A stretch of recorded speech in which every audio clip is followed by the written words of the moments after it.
So how's your week been so far, Jess? Yeah, my week's been alright. Just tired. But yeah, it's good. I'm in the studio today, so yeah, it's all good. Are you working on some new stuff for us, or? I'm a remix whore at the moment. I'm going down all the time. I've got loads of stuff I'm having to catch up on at the moment. I'm doing a remix for Slamboree. I've just finished some stuff for Sub Slayers and some tracks for Dub Pistols. And I've just currently doing a remix for Renegade Soundwave and Aswad, which is sounding pretty good, so yeah. Sweet. And for people that don't know your sound, how would you describe it? Well, my sound is kind of like a play on, I don't know, you could put it down in one genre as kind of dub style, dub-wise bass music as a big round one. I do anything, any tempo's a goal really for me. How did you get into the scene? What made you start producing? What was it? What was the catalyst for your career in music?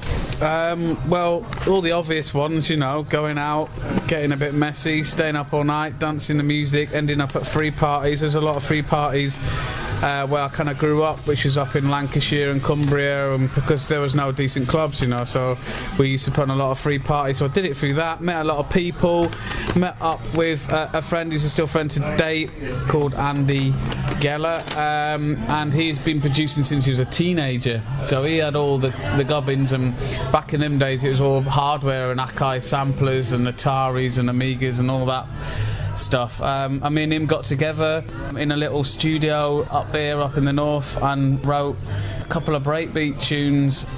And I think was there any success with them? Yeah, well, it was on the scene because I think breakbeat had just come in at the time, and we're lucky. I was lucky enough to be working in a record shop, and I knew a distributor up in the north. So we wrote this tune on an Atari and this old Akai sampler with no effects, nothing to it. But luckily, Andy Geller had the skills to, you know, make it sound pumped and fat and good. And was it any good? Yeah, it ended up being played by, you know, our tracks we did ended up being played like by the Plump DJs when they first came out, and a lot of support, Ronnie Pilgrim and. Can we get hold of this track?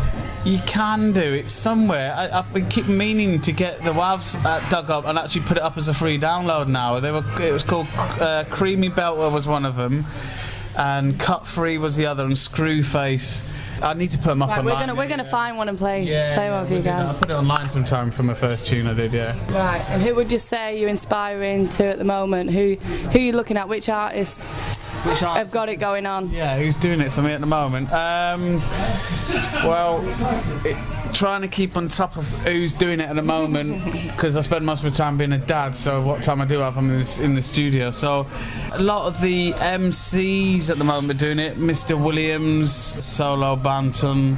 I need to remember them. There's so many amazing artists out there, and so many amazing MCs as well. And what about you got Mikey MC doing a bit of stuff? Yeah, doing stuff with Mikey. Is this stuff that you're going to keep doing in 2013, or? Yeah, the plan for 2013 is some guest vocalists coming up over instrumentals of my tracks over the years. So I'm going to have 3 or 4 vocalists coming up. I'm not quite sure what festivals, but it's going to be a festival thing. So far I've got in the collective Mikey Don from Crispy Feet, who are an old hip-hop group from the late 90s, early 90s, and then I've got Hizzleguy from Slamboree, who will be coming up to do a through, and then I've got a few more in the pipeline, but I can't really go saying anything yet until it's confirmed. Right, so big things announced. Yeah, it's just being just a DJ behind the decks, you can only do that for so long, and I've decided I want a new project. Yeah, get it going live a bit more. I want to do it, and I want a bit more crowd participation and bridge that gap between DJ at the front and the happy crowd, that sort of thing. Yeah. Sweet. So going back to 2012, what would you say is your highlight? What was the best festival moment or club moment? It's going to have to be Boomtown on the Sunday on the Boombox stage. We were on before Slipmat, so as you can understand, this is Slipmat doing a classic house set, so there's the crowd just got bigger and bigger and bigger throughout a set. It went off. Yeah, it was just really special, good weather and amazing crowd and proper lunatics in the crowd Having it. Yeah, having a giggle, yeah, it's good. So on a more serious note, well, serious as you might want to make it, HMV have just announced closure this week. And do you think this has big significance for the music industry? Do you think, is it going to affect you, or do you do most of your buying online? There's a lot of labels out there who have a lot of their stock which will probably be with HMV, and they rely, and the little independent labels rely with the sales of HMV, so this could have quite a big bad effect on a lot of the smaller labels who rely on the big corporate shops to, you know, to get their stuff out there. So on that side it could be really bad, so hopefully they can they might be able to find a way, but I'm not sure what's going on with that. Where do you buy all your tunes? Do you go into a shop anymore, or? I don't really do. I mean, I play my own stuff out a lot of the time now, or get exclusive sort of stuff off other producer friends or dub plates and stuff like that, so I don't get much from that side. But at the same time, I think we should always have the music shop. It's just as important as your grocery shop, or just as important as any other shop. It's fundamental in, you know. Yeah, definitely. Experience. Right, I'm going to do a few quick questions now. Okay, so I'm going to give you two options, and just quickly you tell me which one you prefer. Yeah. Okay, you ready for this? Yeah. You sure? Yeah, I'm ready. Go on. Right. Vinyl or CDJs? Vinyl. England or Europe? Neither. Well, why not?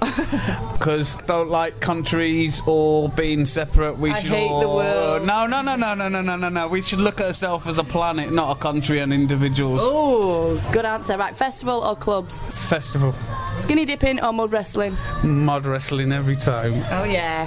House or camper van? Camper van. Mixcloud or SoundCloud? SoundCloud. Dickie or Dickie?